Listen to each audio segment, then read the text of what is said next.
Hello, you elite operators, and welcome to Raj. My name is Raj, and we're just going to be talking to good people who are doing great things or who are on their way to achieving great things. And I'm super pumped up because today I'm talking to a bloke who is not only one of my very best mates, he's not only a bloke that I play at the Div 12 Rezzies, the Wattle Park Animals, he's not just my teammate, he's also a lad that I live with in a share house, and he's also my partner in crime when it comes to stand-up comedy. Couldn't be any prouder of the man. Cameron Muratore, his name is, because when we started our stand-up journey together, he was no good, let's be honest. He was bombing every week, and he stuck at it. I gave up. I didn't do stand-up for probably a year after we gave it a bit of a crack. He stuck at it to the point where he actually quit his day job, and I admire him because he had a proper career. It could have been the classic Australian dream where you work the 9 to 5 as a surveyor and you get the gun house, but he knew that his passion was stand-up comedy, and he managed to make it all the way to the grand final of the RAW Comedy Festival. And if you're unfamiliar with that, it's sort of the Australian Idol of the stand-up comedy scene. So he's on a hell of a journey. I couldn't be any prouder of the man. I can't wait to talk to him. So let's get him in here, Cameron Muratore.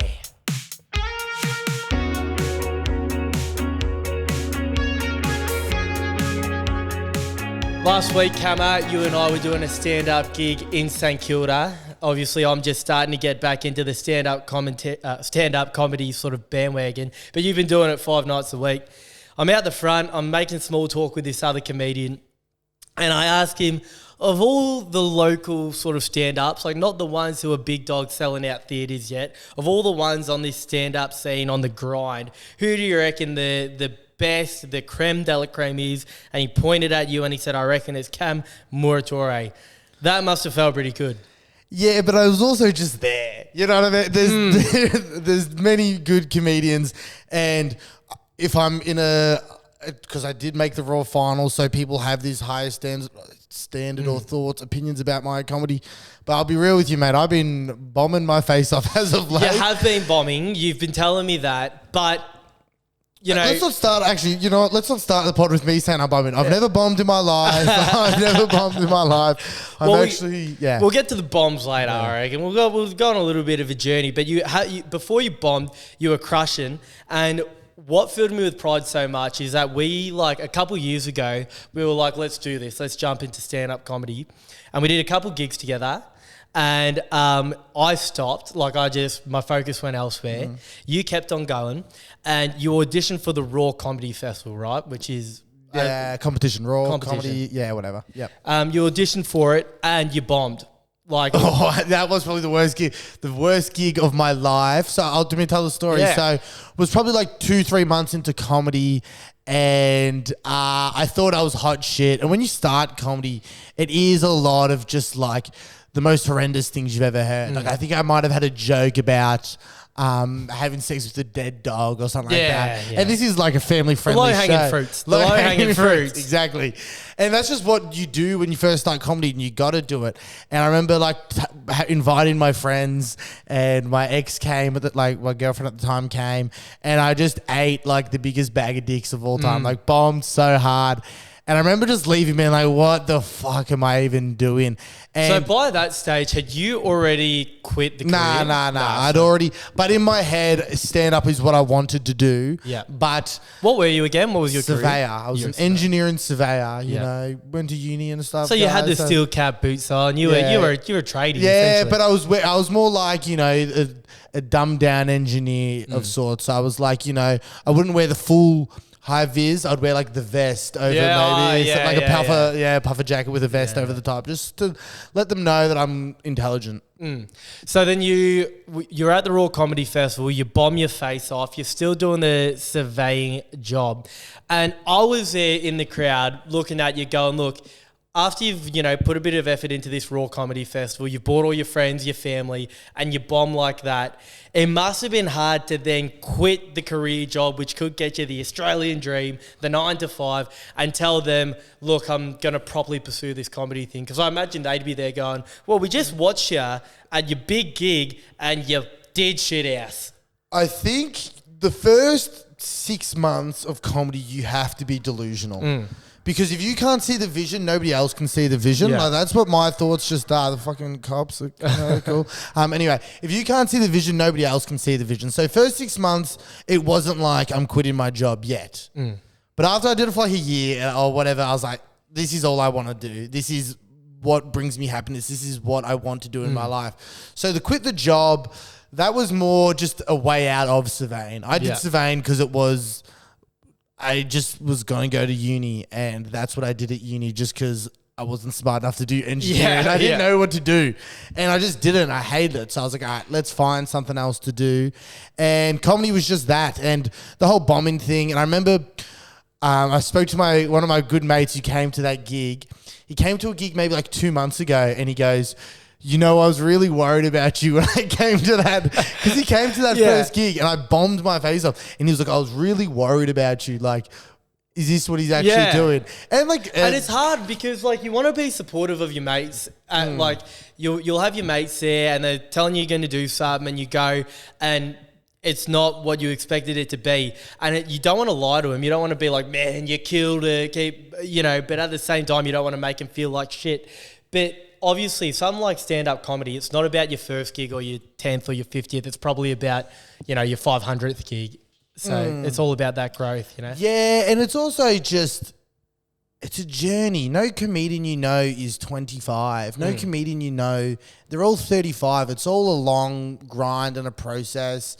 And like you're talking about in the intro about how like I quit my job and had all this, but it's just... Money comes, money goes. I'm not doing life for money. It goes really easy. It goes really, really quickly. It comes a bit harder and it goes a lot harder than it comes. Yeah. So, because I was earning decent money, but I just wasn't happy. I was like, is this my life for the next fucking 40, 50 years? Because if it is, I will be suicidal. Yeah. And I'm like so much broker now. Like I used to be like, I would have a lot of money if compared to people. And then now I am so broke, but I'm so much happier. I'm richer in life. You know what the worry is that you're at the start of your journey, but Nick Kappa he's a big dog in the Australian comedy scene. He is an absolute monster of the Australian comedy scene, tours the country all the time. And it was only 2 years ago. He was working at the same fabric factory we were. I spoke to him last night at a gig, and I said to him, I'm working at Works. And he's like, I actually need a job. And it did make me think like, because I have this theory, it's like, comedy in Australia is so weird because it's like if I work my ass off for the next 20 years, like best case scenario is I'm on like Dancing with the Stars. Yeah. That's not bad. You could be rubbing shoulders with the next Anthony Koutafidis. You know what I mean? This best case scenario where it's like, I'm a celebrity, get me out of here. Like that's all you got. So it's not, it is weird and it is like hard to make it. But I think in the new age of like online things, you've got 5-6 mates who aren't comedians, but they make comedy content online and that is their job from that. So it's more like you got to just build your online fan base and all that yada, yada, yada. Well, to tie the story back in a nice little knot from before, the reason I was so proud of you is because you did the RAW Comedy Festival and you bombed your ass off, and then I gave comedy away. And you stuck at it for another 12 months, doing it 3, 4, 5 nights a week. Fast forward 12 months, the RAW Comedy Festival auditions come around again, and not only do you not bomb, but you crash to the point where you go through... How many different stages are there? There's 4. So there's the first stage, the heats, then the semis, state, grand final.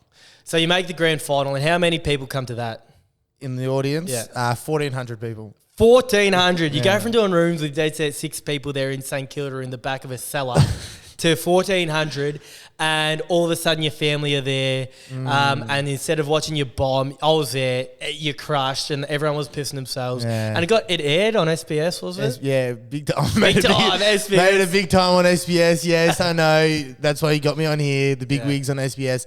But it was like, I think last year, quit the job, and I go, I just need one sign that I'm on the right path. Because it is obviously like you have to be delusional to think you can do this, because out of the 500 people I've met during comedy, about 3 of them might make it. So it's like you literally got to be delusional to think you can make it. So I literally said last year, I just need one sign from the universe, from God, or from anybody that I'm doing the right thing. Then when I made the final, I'm like, oh, fuck, I've just ruined my life now. It could either be the best thing that ever happened to me or the worst thing. Because I might be doing comedy in 10 years' time, still doing the fucking cellar on a Friday night. And I'm like, ah, shit. Man, the open mic nights are hard work, man. Like, this is probably why I'm back, you know, when I say I'm back, last week I did 2 gigs, and they were my first 2 gigs back.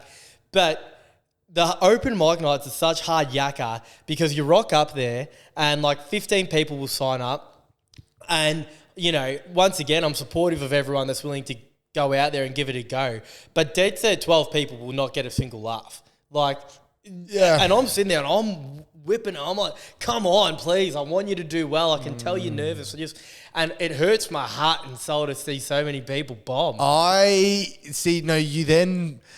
You then enjoy it. I now have my favorite comedians, my favorite bad comedians, where it's like, if they're on, I'm watching. Yeah. Because it is just so funny. Like, it is hilarious. It is hilarious watching my friends bomb. Yeah. Awesome. I'm like, that's fun. That's funny. Look, Yeah. this guy that I care about, he's fucking having a mental breakdown right now. That's really funny to watch. How do you feel when you bomb? How are you feeling now with your bombing? Because you're going through a shit patch now. Last night, I came back. Oh, you crashed? I crashed last night. You got a crash back on the scoreboard. You were due. No joke. So Tuesday, look, I haven't had a bad bomb streak this bad since I started comedy. Since I've gotten, and I literally was going back to my old jokes, like things I knew that worked, because I was like, what the fuck am I doing here? And I went soul searching. Literally, I went on like a 2-hour walk, no phone, by myself. Holy shit. This is not a week worth of Most people go to like Europe if they want to find themselves on a Kentucky by themselves. No. I walked around 2-hour walk reservoir. I was around, walked around Bundy Park. Oh, Bandura. You can find yourself in Bandura. You can find a lot in Bandura parks. Nothing safe. You'd want to heroin needles and all that. Wearing gloves or something. But I found God. Did you? I think Congratulations. So. No, okay. I've just been telling. How is he? Or she? He's doing all right. God is a woman. I think Ariana Grande said that. Yes. And I had her on the pod. She told me. Couldn't get the episode released because the label and stuff like that. No, and I found God. No, that's just what I've just been telling people lately. And I'm worried. You know when you start saying something ironically? Like, I started saying the word bro ironically, and now I can't get it out of my vocabulary. Yeah. And now I'm saying I found God ironically, and now I think I'm going to say it so much. What God are we talking? The big man. I'm Catholic, man. Yeah, I'm the Catholic. main. Yeah, the guy. Every God, but I'm not reading the Bible. Yeah.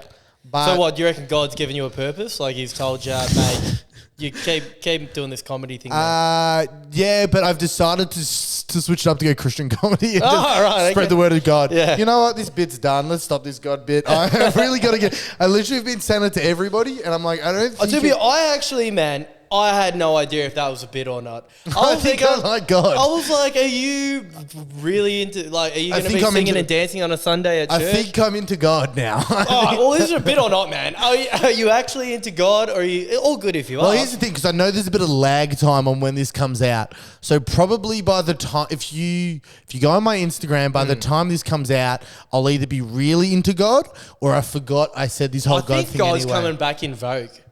I think God's becoming popular again. Atheism was really taken over. And now I see more and more people talking about God and like going to churches and celebrating God. My real reason behind finding God was the devil kept talking to me. Oh, right. And who am I going to listen to? The devil or God? And I'm like, I think I'll listen to God. I think the devil's a bit more fun. Well, here's the thing. The devil is also a woman. God is a woman. Right. The devil is also a woman. Yeah. And the devil... They're probably the same woman. You know how they toss and turn on the time. And just a bipolar chick. Yeah. Front fringe, you know what I mean? Couple tattoos. Yeah. I know. Just depends on what day. Yeah. Is it the God or the devil? But I love her so much.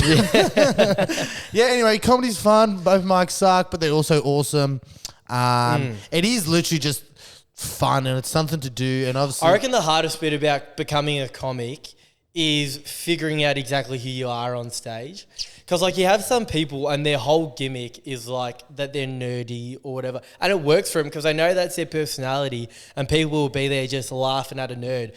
But sometimes you get people up there who they don't know who they are up there. They're just talking. And I had that where at the start, I didn't really understand. Like, I was just uncomfortable doing comedy. And then before the first heat of the RAW finals, the RAW competition last year, I was really hungover, and because I bombed the year before. You were hungover. Yeah. I swear you hardly ever drink. Yeah, well, it was the one. You used to be Cammers. Yeah, I used to party. I don't party anymore. Yeah. So Cammers was. Did the death of Cammers being your alter ego that you know the one drunk friend that would like always jump into a bush and like do some stupid shit. Yeah, that would be Cammers. That was you. You were Cammers, and then Cammers died. Talk me through the death of Cammers. To the death of Cammers. The death of Cammers came probably. He would pop out every now and then, but like 18, 19, he was out every weekend. And then like 20, 21, during COVID, he definitely died. Right. Well, we all died during COVID. Well, some people really died during COVID, but then some of us, a few too many people died during COVID. No, I think not enough. I always for the amount of fuss they made out of it, you think a few more people would have died. Yeah, I think the amount of ongoing effects. Like, for example, a weed addiction that I got from COVID. You know, people always say like the bloody vaccine gave us autism stuff. No, I just got the vaccine gave me a weed addiction. Because before the vaccine, I wasn't addicted to weed. Are they still handing out those vaccines? I might go see if I can get myself one. Anyway, and then, I just grew up and I hated being the jester. Yeah. I hated being the joke. Yeah, there's a big difference between being like the guy that everyone's laughing at because, you're a laughing stock and actually just being the funny guy as a comic. And then I was kind of like hated being perceived as like a dickhead, stupid idiot type of thing. You know what I mean? I hated being perceived as that because I would do stupid things and I still do. I'm still stupid. You're stupid. You're very stupid. You're one of the most stupid guys I know. Yeah. And I also like went to uni and shit like that. So like I went to uni twice. Yeah. Any degrees? No degrees, but I went twice. It was a numbers game. Where'd you go? Yeah. I went twice. I went as did sports management, business and sports management, and I dropped out because I was like, what the fuck is this degree? This is a nothing. Man, uni degrees, let me tell you, are some of the most overrated pieces. I went to La Trobe when I just finished high school, fresh out of year 12 to do a Bachelor of Media. And I was getting good grades. I was doing well. I fucking interviewed Eddie Maguire at one point as a little 18-year-old chubby Asian virgin. It was unbelievable. Chatting to Edward Maguire, got really good grades. And then I quit because I realised that I just wasn't ready for uni. I wasn't ready to make the commitment, whatever. Got a job at KIFS FM and I just wanted to go work and actually do it properly rather than do a degree. And then I was doing all the media stuff, but then COVID hit. And I was halfway through COVID and I went, shit, I had some doubt. I'm like, what if I'm not on the right pathway? So then I was like, look, let's get the degree behind me during COVID. Signed up to RMIT, got a Bachelor of Media. Well, I was halfway through the Bachelor of Media, quit that because there was one point where they wanted me to be like out next to a tram stop recording like the frequencies of the tram or something, like just doing stupid shit.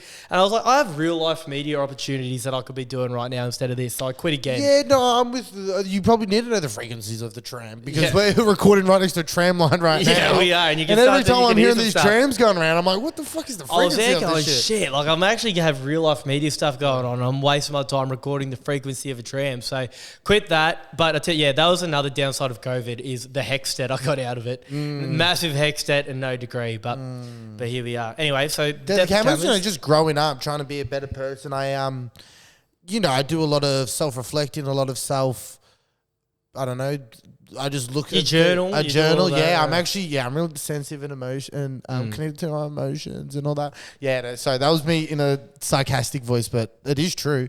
But I it's just wanting to be a better person, wanting to. I got to do shit on a Sunday. I work Monday to Friday and do gigs like most nights of the week. So a Sunday where I'm spent hungover on the fucking couch just isn't. I don't have time for it. Well, that's the hardest bit for me. I know, like, when I reached a bit of a crossroads not long ago and I felt like I was sitting on my hands and I wasn't quite doing enough, I realised that you hear people that do make it, people that are mega successful, and they always talk about the sacrifices that they made, and I never make any sacrifices. Like every weekend, there will be multiple events or parties or something like that I feel I need to go to. Like I'll never skip a footy training, even if there's like a stand-up gig on or something. Like I just do. That's a lie. You don't ever fucking footy train. Nah, well, not at the Div 12 Reggies, mate. No one trains at the Div 12 Reggies, but back when we were at the Banyule Footy Club. But then I reached a point where I'm like, fuck, you had the death of Cammers, and while Rogy's not completely dead, I realised maybe I need to sacrifice a little bit more to But it's also it is balance, but I just don't enjoy drinking and partying as much as I used to, I guess. Like I prefer to maybe smoke upon maybe what do they call the oregano. Have some oregano. The oreganos or something like that, and just chill out. Because I want to just. It's also maybe like not losing friends, but I just don't see as many people as I used to. You have got a really tight friendship group. You've got like, and I sort of admire this. I've got like a heap of different friendship circles that I've spread myself across. A lot of people that I could consider like a best friend, but you've got like your tight group of 3 that are just like you do everything together. There's four of us. There's 5 in the group. So me and 4 others.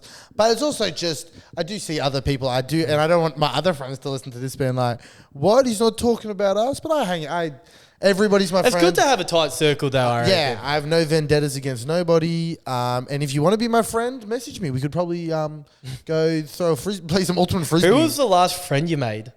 Probably you. And what was that, 2 years ago? No, it would be in comedy because I meet all these people. But the last proper friend. Like I'm talking a friend where you could go for. I think a proper friend is someone where you go one-on-one for like a bite to eat or something. There's been comedians. My friend Mort, I'm friends with. We've gone to coffee. So Mort's the last friend you made. People reckon it's hard to find friends as an adult. Well, it is if you hang around the same circles. Because if I wasn't doing comedy, it would be fucked. I would have no friends because I would just hang out with the same dudes I'd always hang out with. And when I hang out with these guys, we don't fucking do shit. We don't talk to nobody. I ain't like So I understand it is hard. But it's hard if you're not doing activities or you're not. You know what I find like the funniest bit about being a stand-up comic, aside from the jokes that make people laugh? I think it's hilarious that I've had people tell me or speak about it and say, man, it's a credit to you because I literally couldn't think of anything worse than being a stand-up comic, which is a wild thing. Like you are doing something that for so many other people, not in like a small amount of people, for so many people, their literal worst nightmare. The number one fear in the world is public speaking. Yeah. And not just public speaking. Like it's one thing to public speak and present like this graph that you have for your work meeting, but to actually be tasked with making people laugh and then having to deal with the awkward silence of if they don't. Well, I've never had to deal with that. But, aside from this bomb streak of Well, when I say it's a bomb streak, it's just I have very high standards for myself. Yeah. And I'll come off stage and people will be like, good job, man. And I'm like, nah, I didn't fuck with that. Speaking of, like people will tell me, it's the worst thing I could possibly imagine is getting up there and doing stand-up. And I think the same thing about cucks.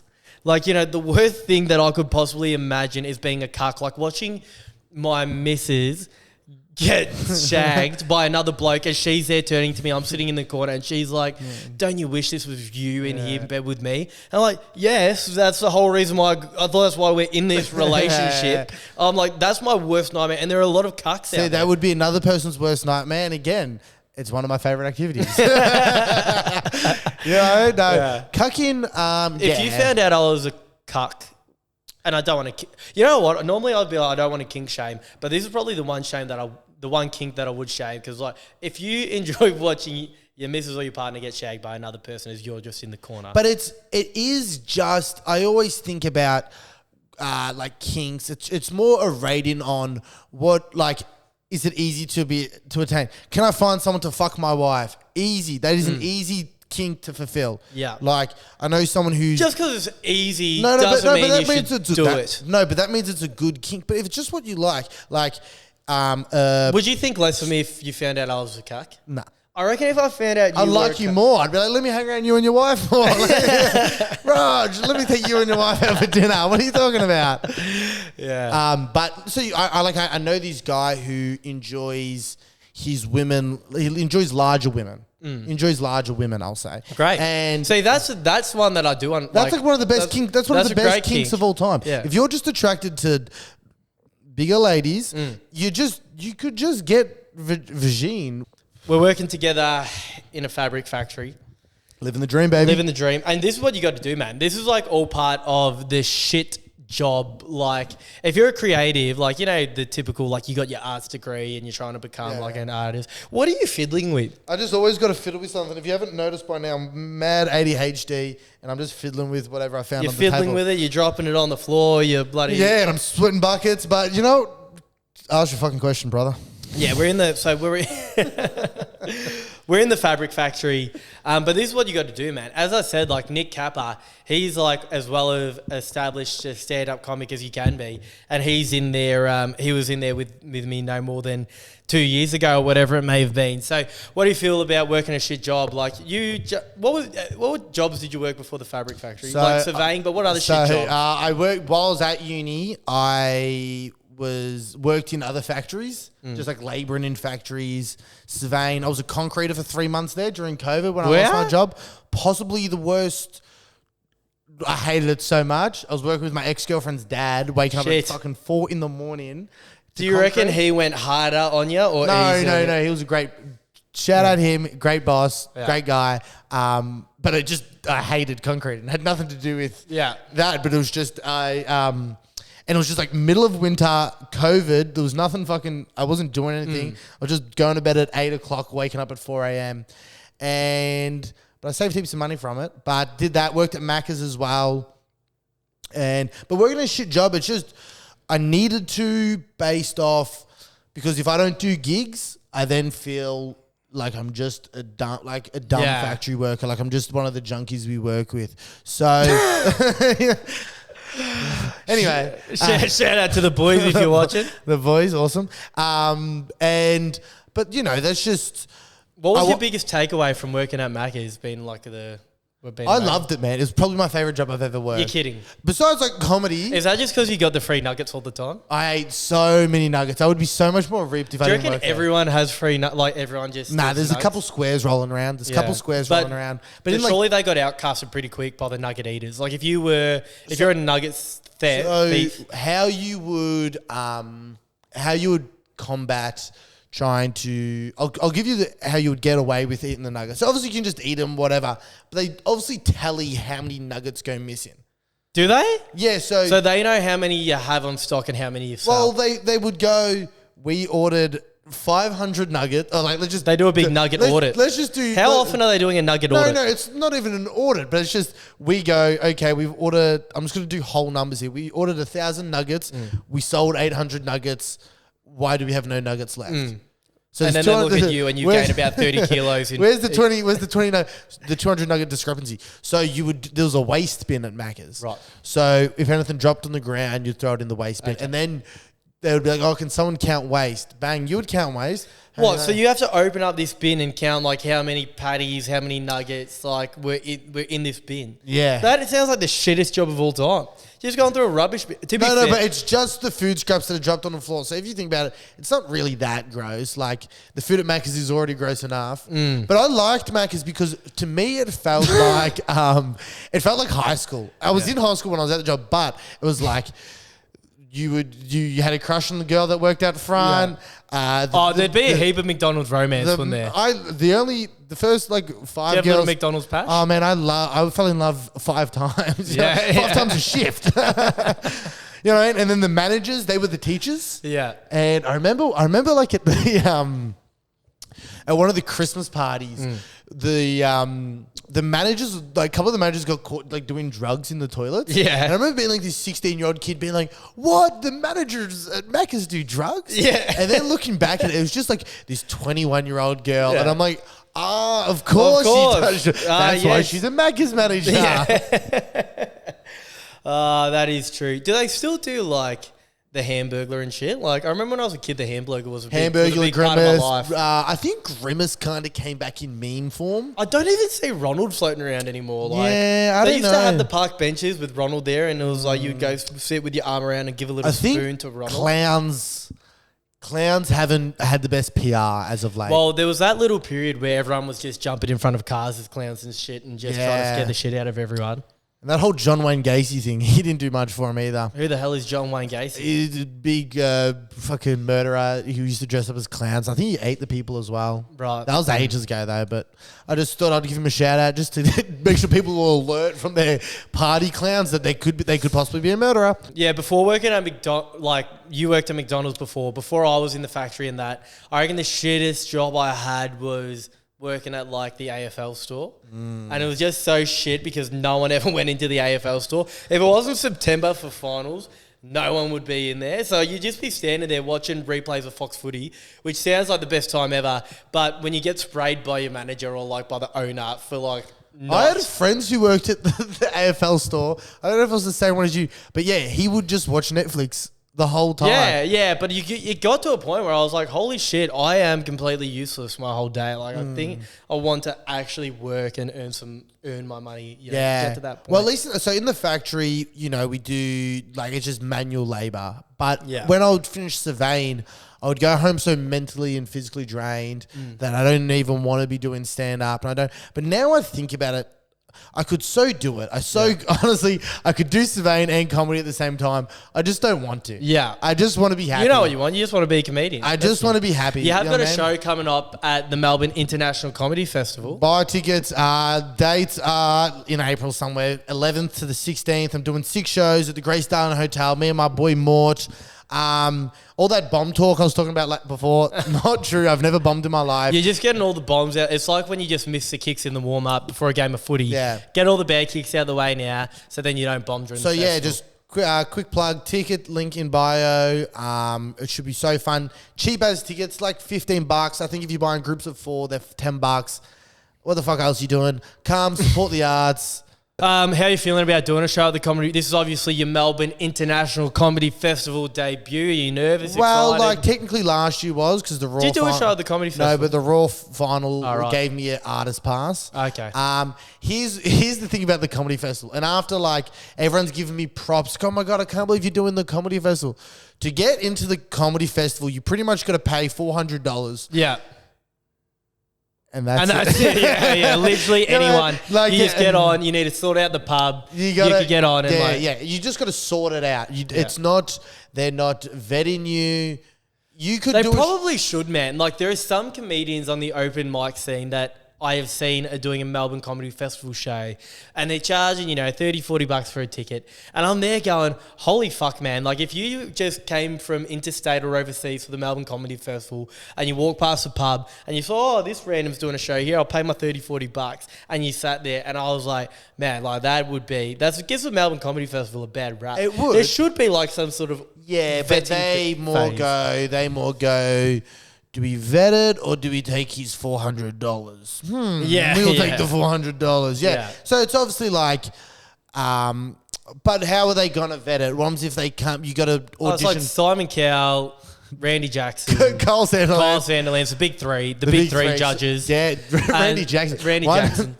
This is a funny random Randy Jackson story. This is a new segment on Raj, the random Randy Jackson segment of the week. Sign your samurai sword, did he? No. Well, because that movie Step Brothers, my brother kept asking, he's like, what do you want for Christmas? And I just kept telling him, I want Randy Jackson. What does that even mean? I don't know. Do you want him? Do you want a cardboard cutout? I just said I wanted, and I didn't. I probably was 11 at the time. And Did he get you Randy Jackson? Christmas Day, woke up and he got me a present that was wrapped with just thousands of photos of Randy Jackson. So that was just a beautiful. Man, Christmas it's funny when you're a kid what you think of Christmas. I remember when I was a little kid, and still probably to this day, I wanted a replica WWE Championship belt, but not Toys R Us. They had $1,000 ones on the WWE shop, which was not real gold, but it looked like real gold. It wasn't. And you still want one? Yeah, it wasn't. And you ever wonder maybe why don't I have a girlfriend? So I wanted one back then, and I remember, and you could get your name engraved on it. So I wanted my name engraved on this belt, and I even wrote it down. I wished to Santa, I want this engraved championship belt, but I didn't tell my mum because obviously, I just thought I had to tell Santa via my mind and it will come. So I'm writing it down, didn't even post it or whatever. I just hoped that I'd get it. Woke up on Christmas Day and there is like this massive table-sized wrapped thing with my name on it. And I was there thinking, this is an absolute gag by Santa. It's like this massive thing, and then you open it up, and it's just going to be this championship belt inside a massive box, and it's going to be one of the all-time piss steaks from Santa. But then I opened it up, and it was an air hockey table, which is like the best present ever. Sick. Like being a kid and I spat the dummy big time. I was like, it isn't what I wanted. Poor old mum. She feels like a piece of shit. She's like, she was so excited for me to open up this fucking air hockey table.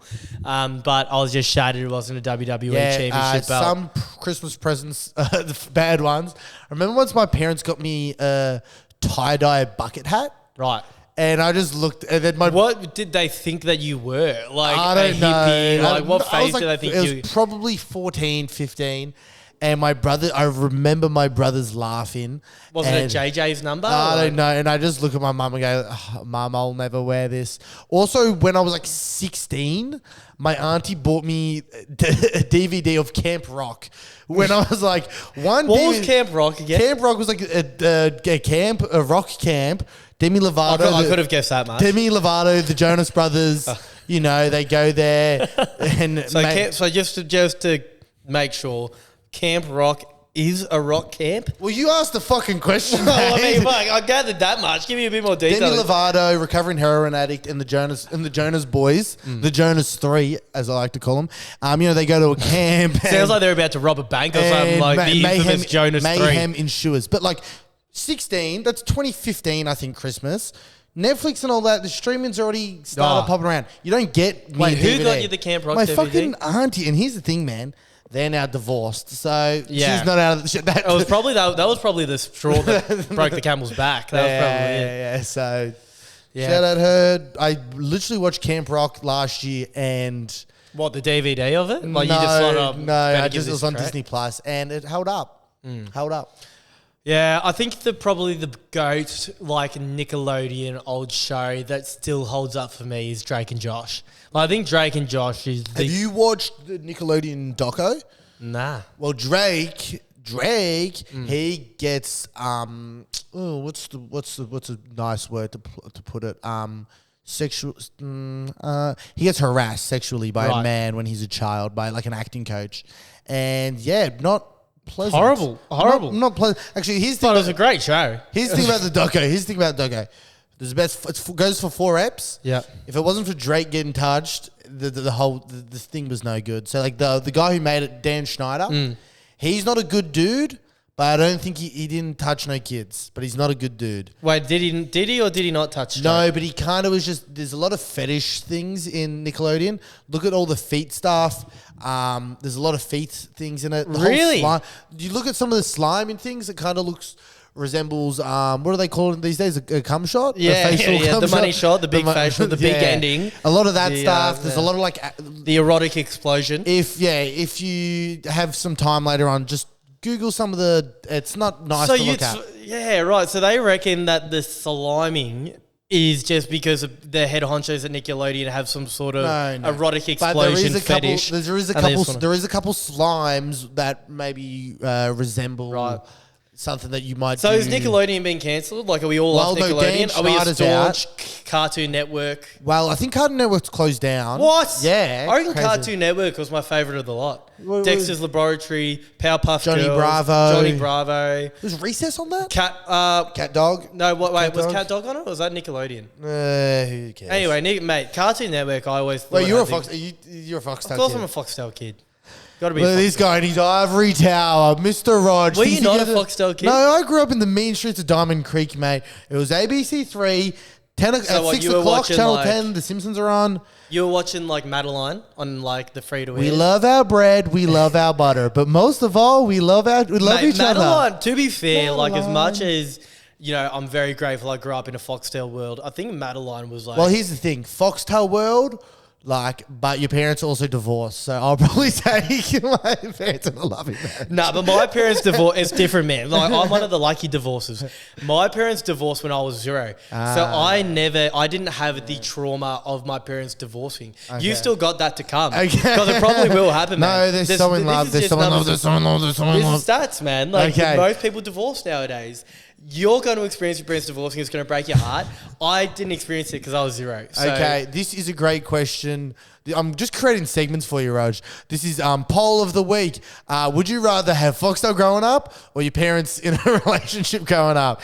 Let us know. Yeah, but I didn't just get Foxtel growing up because like I had living in separate households between two. It was like you got the best of both worlds. Like at mum's, I had like all the best like school equipment. I had Foxtel, I had all the rest of it. But she didn't let me eat McDonald's all the time, whatever. But I go to dad's and I could eat all the McDonald's I want. He'd always buy me great presents. So like you get the best of both worlds. Whereas if you've got parents that aren't divorced, you've got to sort of just... You do get one thing, yeah. You only get one thing. I should probably get my parents... I got 2 presents, man. I got 2 presents, birthday, Christmas. Yeah, but like single income presents. Yeah. I'm copping the double air income. hockey table. Air hockey table. I've had an air hockey table. I had a footy foosball, an AFL foosball table. I reckon air hockey shits on foosball. Yeah, but it was an AFL one. It was an AFL oval. There was like 500 of them in the world. I reckon that's even worse. Like nothing AFL, like AFL video games. No one ever like walks in and, oh great, they have the new AFL video game instead of FIFA. You want to be saying this with all the contract, with all these, you're going to be losing a couple contracts after shit. No, the sport and the league of AFL is the best in the world. But just the sort of side ventures that come from it aren't as good. Like anyway, I'll tell you what, you walk into like an arcade and they have a foosball table and they have an air hockey table. There is absolutely no one that makes a beatline for the foosball table. Air hockey wins every time. Yeah, maybe. I had an air hockey table as well. No, you didn't. Now you're telling No, Porky I Pop. think I did. Swear on your parents' marriage. Swear on your parents' marriage. Shake their hand. Say it. I swear on my parents' marriage. That when what? I was younger, You swear on your parents' marriage. I reckon it would have been out of the house by the time I was 10. Yeah. But there was a point in time there was an air hockey table in my house. I had a pool table in my house as well. Thank you very much. So, flex. Sorry, where's this flex down? What else could I flex about? I remember I had a trampoline with the net around it. That was sick. Basketball fucking ring. Man, trampolines as a kid was just the goat for like wrestling, like doing suplexes, doing power bombs. Yeah, like, I remember kicking my brother in the face, and he had braces, and you know, like when you get braces tied and they fucking sting. They're so much, they're so sore, and I gave him this mad sweet chin music. Yeah, and man, I remember he had the craziest look in his eyes. Was it straight away? Don't tell mum. Don't tell mum. Don't tell mum. Well, he's 5 years older than me, right, so it's like it doesn't matter who's telling mum. I'm getting fucked up right now. Yeah. And I remember bang, smack, kicked him in the fucking face, and he was already complaining about his teeth. And I remember him just looking at me, craziest look in his eyes. And I remember like running for my life. And I think he might have got me, but I can beat him up now. So it all works out, comes out in the wash. Man, your rig has come a long way. Thank you, good, man. You're looking sexy. You're looking handsome. Yeah, well, I want to be a handsome guy. I think but it's more a mental thing. Like if you uploaded a provocative photo on Instagram. A thirst trap, yes. I did your thirst trap. Was that your first ever thirst trap? It was a full-blown thirst trap, man. First official thirst trap. There's some sneaky thirst traps if you know, but like first official rig kind of tense in run. Yeah, I don't feel good about it, but you just got to accept it where it's like, I work this hard to look this good. Yeah. And I have a really fat face. Yeah. So nobody knows how jacked I am. A lot of my friends think that you've got a little bit of putty under the cover. Yeah. It's ridiculous. So it's good that you have done. And because I dress baggy, I don't flex it, I don't get it out. I remember going to a comedy gig that night and these motherfuckers were like, you have abs? And I was like, yes, I have. It's like... And it's upsetting that I have to go to these drastic measurements to thirst trap to let these people know that I've been working hard. Yeah. So wait, when you say your friends think is that a conversation you've had? You know how it came up? Because I was so impressed with a private photo you sent me, like of your rig. Like, this is what lads do when you think your rig's going all right. You like to show it off. That I sent If you want this photo, because this photo is insane. If you want to see this. I sent it to a couple of mates and I was like, yeah, how good's Cam looking? Like, I like pumping up my mates when they're in good nick.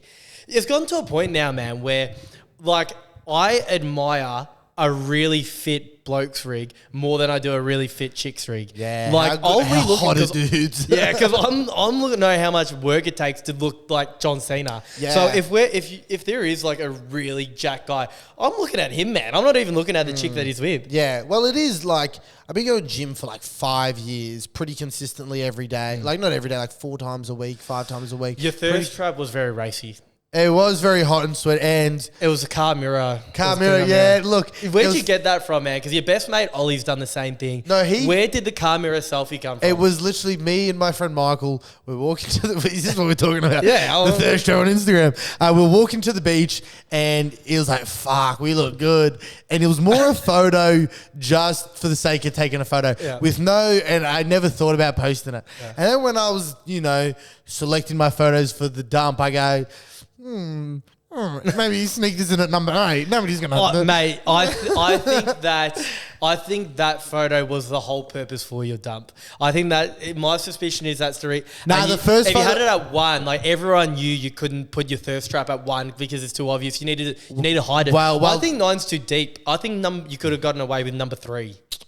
But that's the thing. I still try to stay humble. But the first photo as well in that thirst trap, my arms look huge as well. So it is also like that one was vain enough. And I'm like, how vain can I get within one post? So I had to do a couple silly memes in it as well to be like, hey guys, I get I'm jacked, but I'm also a real silly goofy boy. It is such a genuine mental gymnastics trying to figure out the order of your photos, like making sure people won't exit it before of your carousel. I don't really care that much, and I put no effort into it. It's pretty much a right time. The only time I thought about it was, how early am I trapping them in? Did the thirst trap work? Did the dehydrated sort of operatives come to the thirst? Here's the thing. I found God now. So if they tried coming to find me, they can't. They have to learn to be a camel and survive without hydration. So no hydrating. No hydrating. Camels have the second longest neck of any animal that isn't a giraffe. Good for them, man, because they don't get enough credit for their long necks. It's a bit like they're the ultimate bridesmaids in the neck department. Like giraffes' necks are so long that everyone talks about the size of giraffes' necks. Camels got the humps, so it's like everyone talks about their humps, their lovely lady humps. The humps and the whole no drinking water. It's like, how many things do you need, man? Chill out. Yeah. But if anything, I think that if I was a camel, I would think, let's talk a little bit less about the humps and a bit like you, man. Like they need to do a thirst trap of their neck. Like just do solid camel neck shots. But now it's out there. Okay, Cameron's jacked. That's cool. Let's leave it in the past. Let's focus on the bigger and better things like, I don't know, maybe buying tickets to his comedy show or I'm listening to the Roach Pod.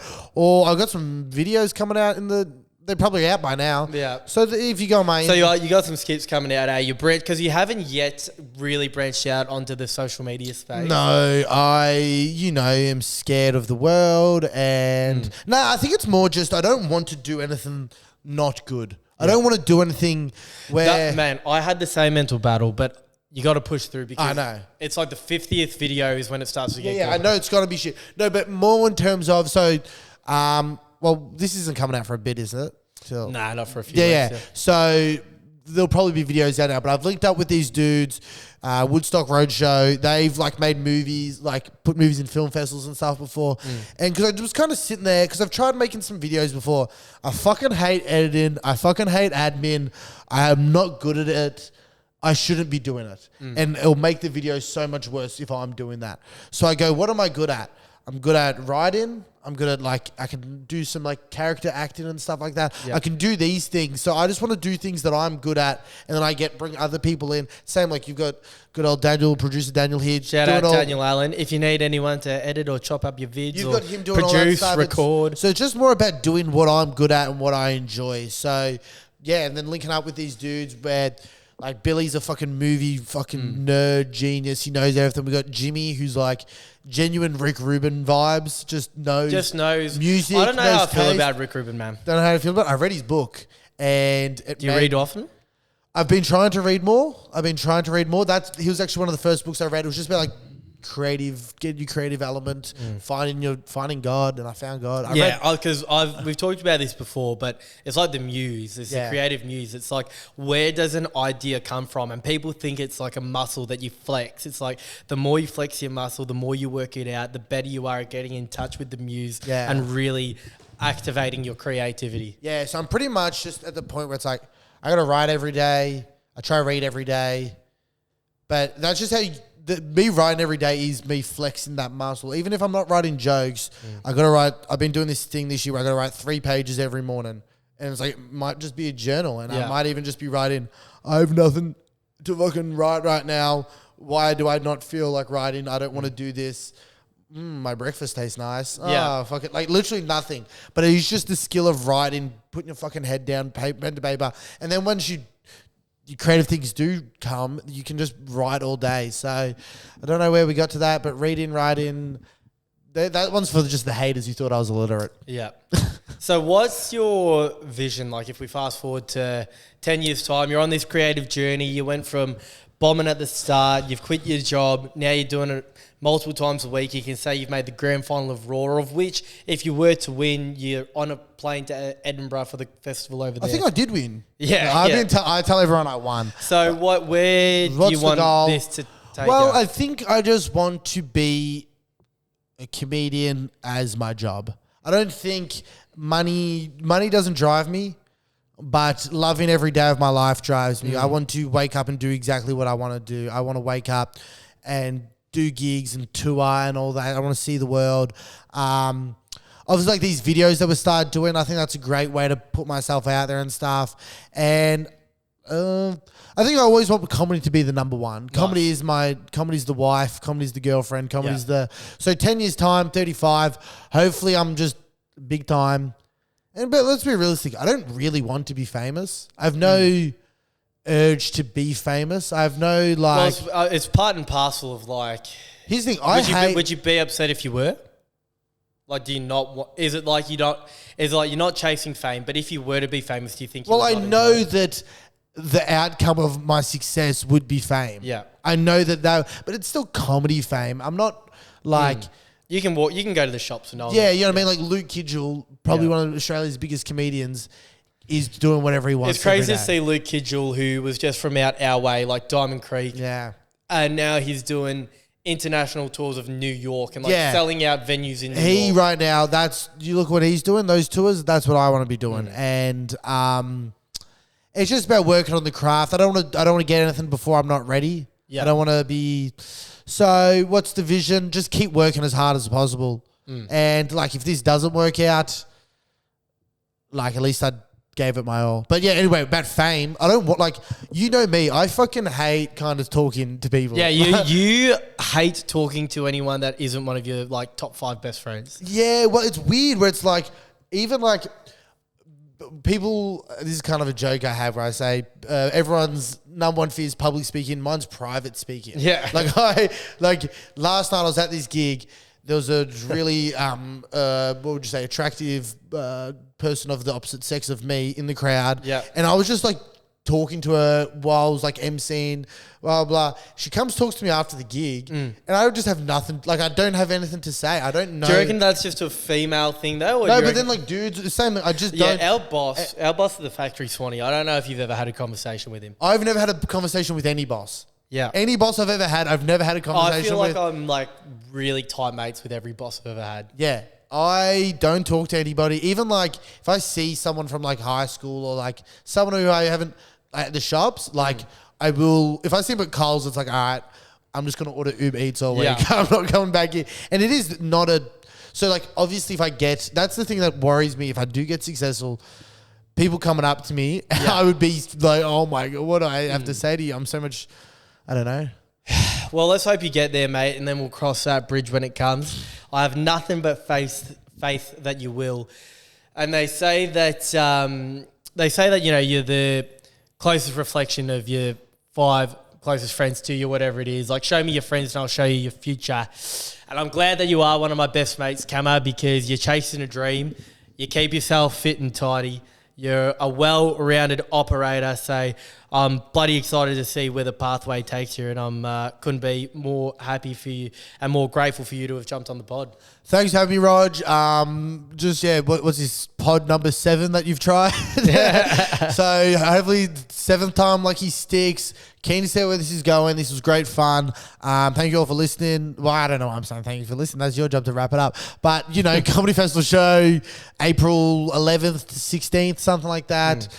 Man, $10 tickets. Come. If you hate it so much and you come up to me after the show saying, I regret spending that money, I will give you the $10 back. That's a promise. That's a guarantee. If you hate it and you want your $10 back or $15 back so bad, I will buy you a beer. Can I get a free ticket? No. Support the arts, man. Support the arts. I'll support you, mate. Make sure you go out, check out, what's it called? Snake Eyes. Snake Eyes. Just go on my Instagram. I'm sure I'm tagged in some sort of post that you post about this. Snake Eyes. It's Cam Muratore. It's Mort. Thank you all for watching and listening to episode 1 of Rog. Can't wait to chat to the next creative and find out how we all keep trudging along on this journey we're all on, Cammer. Love you guys.